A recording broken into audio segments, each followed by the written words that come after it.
मैं अर्चना चौधरी, हिंदी प्रवक्ता, और आज हम सीख रहे हैं चौपाई मात्रिक छंद। बच्चों, छंदों के बारे में विस्तार से मैंने पिछले वीडियो में समझा दिया है। अगर आपको वो देखना हो तो मेरा पिछला वीडियो देख सकते हैं।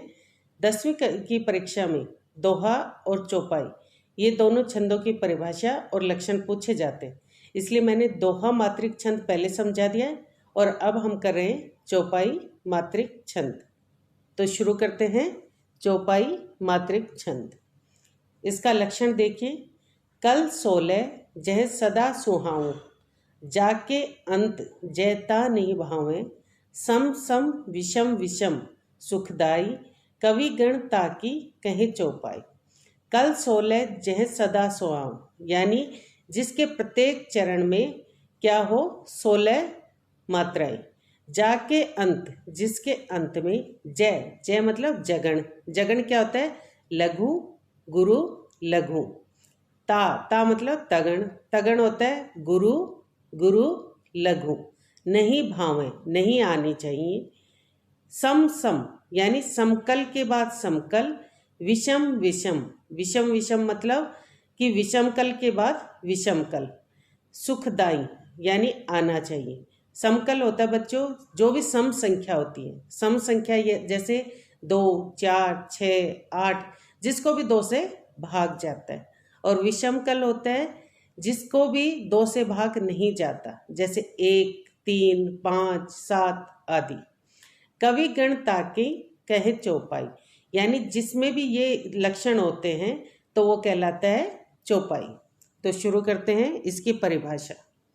बच्चों, आपसे परीक्षा में पूछा जाता है कि परिभाषा लिखिए या लक्षण लिखिए। कई बार परिभाषा आ जाती है और कई बार लक्षण आ जाता है। तो जो परिभाषा और लक्षण कुछ भी पूछा जाए आपको ये लिखना है। चौपाई सममात्रिक छंद है। सममात्रिक क्या होता है?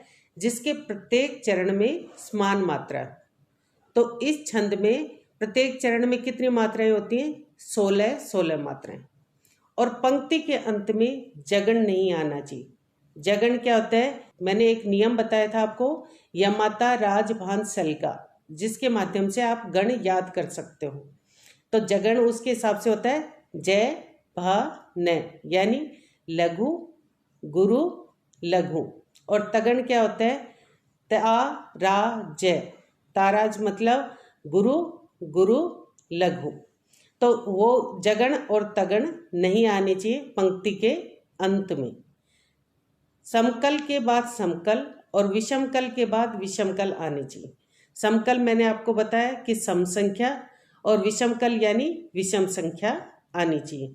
तो ये समकल और विषमकल क्या होते हैं, इनको हम उदाहरण द्वारा और स्पष्ट कर देते हैं। जय हनुमान ज्ञान गुण सागर, जय कपीस तिहु लोक उजागर, राम दूत अतुलित बलधामा, अंजनी पुत्र पवन सुत नाम। ये हनुमान चालीसा का एक बहुत ही प्रसिद्ध उदाहरण है। ज़्यादातर बच्चों को ये याद होता है, और नहीं भी याद होता तो इसे याद करना बहुत आसान है। इसलिए मैं ये उदाहरण दे रही हूँ और इसको स्पष्ट कर रही हूँ। अब आप देख रहे हैं कि इसके प्रत्येक चरण में कितनी मात्राएं हैं? 16 मात्राएं। तो हम पहले इसकी मात्राओं के हिसाब से देखते हैं कि कैसे ये मात्राएं लगती हैं। पहला चरण है जय हनुमान ज्ञान गुण सागर। इसमें देखो, जय में दोनों में ए की मात्रा है तो वहाँ लघु।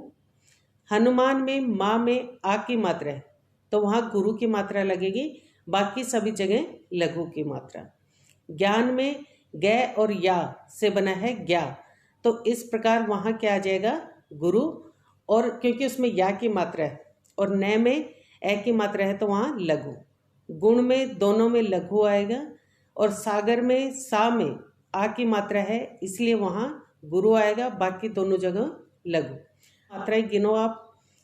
1, 2, 3, 4, 4 और 2 6, 6 और 1 7, 7 और 2 9, 10, 11, 12, 12 और 2 14, और 14, 15, 16।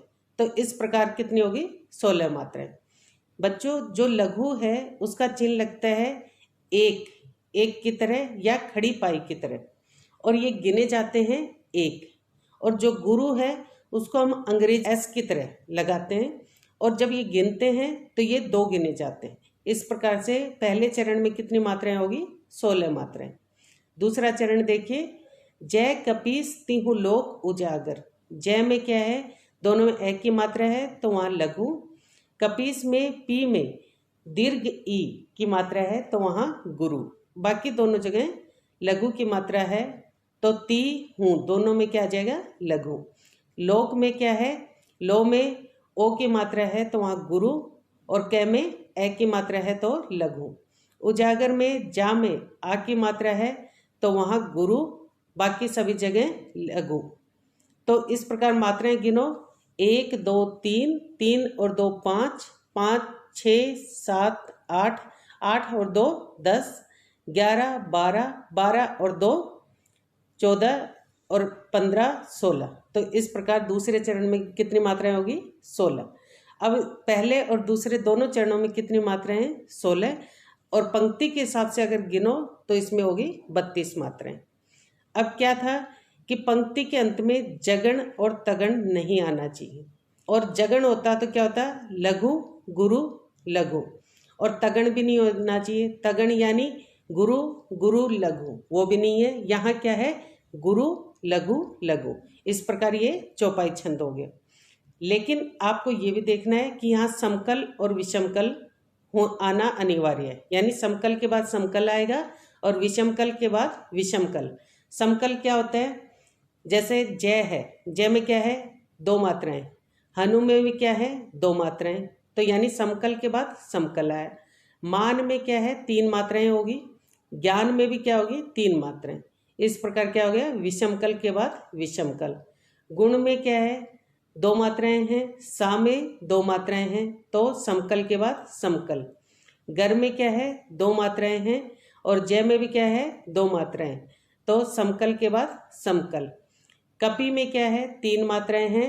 स तिहु में 3 मात्राएं तो विषमकल के बाद विषमकल।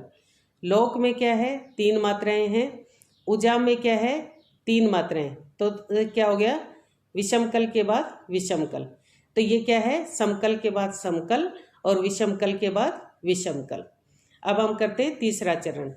राम दूत अतुलित बलधामा। राम में आ की मात्रा है तो वहाँ गुरु। मैं में ए की मात्रा है लघु। दूत में दू में ऊ की मात्रा है, कौन से? दीर्घ ऊ की, तो वहाँ गुरु। तय में ए की मात्रा है लघु। अतुलित में चारों में क्या है? ह्रस्व की मात्रा है तो वहाँ लघु की मात्रा आ जाएगी। बल में भी क्या है? दोनों में ए की मात्रा है तो वहाँ लघु आ जाएगा। धामा में दोनों में क्या है? आ की मात्रा है तो वहाँ गुरु आ जाएगा। गिनोगे तो ये बनेंगी 16 मात्राएं। अब देखिए, अंजनी पुत्र पवन सुत नामा। अंजनी में ए पर क्या है? अनुस्वार है तो अनुस्वार जिस पर भी आ जाएगा तो वो लघु होते हुए भी क्या हो जाएगा? गुरु। तो अंजनी में ए पर क्या आ जाएगा? गुरु। और जनी में दोनों में लघु। पुत्र में क्या है? पू के बाद क्या है? संयुक्त व्यंजन है तो पू क्या है? लघु है, लेकिन फिर भी वो क्या हो जाएगा? गुरु हो जाएगा। इसलिए वो क्या बन जाएगा? गुरु और रै लघु। पवन सुत, पवन सुत में क्या है? सभी में लघु है क्योंकि इसमें ह्रस्व स्वर हैं, इसलिए सभी पर क्या होगी? लघु की मात्रा। नामा में क्या हो जाएगा? दोनों में आ की मात्रा है तो गुरु। जब ये मात्राएं गिनोगे तो 16 मात्राएं हो जाएगी। और पंक्ति के अंत में क्या है? जगण और तगण नहीं आ रहा है, क्योंकि जगण होता तो लघु गुरु लघु होता और तगण होता तो गुरु गुरु लघु होता। लेकिन यहाँ क्या है? लघु गुरु गुरु, इसलिए यहाँ ना तो पंक्ति के अंत में जगण आया ना ही तगण आया। तो अब आप समझ गए कि चौपाई जो छंद है वो क्या है? सममात्रिक छंद है। सममात्रिक क्या होता है? जिसके सभी चरणों में समान मात्राएं हो। तो इसके सभी चरणों में कितनी मात्राएं? 16 मात्राएं। प्रत्येक पंक्ति में 32 मात्राएं। समकल के बाद समकल और विषमकल के बाद विषमकल आया है। और इसके अलावा पंक्ति के अंत में जगण और तगण नहीं आया है। तो ये क्या है? चौपाई का एक उत्तम उदाहरण। उम्मीद है आपको चौपाई छंद अच्छे से समझ में आ गया होगा। अगले वीडियो में हम करेंगे विसर्ग संधि, तो वो वीडियो अवश्य देखें। पिछले वीडियो के लिंक मैं डिस्क्रिप्शन बॉक्स में दे दूंगी, वहाँ से आप देख सकते हैं। अगर आपको ये वीडियो पसंद आया हो तो इसे लाइक करें, शेयर करें और अभी तक सब्सक्राइब नहीं किया है तो सब्सक्राइब बटन को दबाकर सब्सक्राइब करें। धन्यवाद।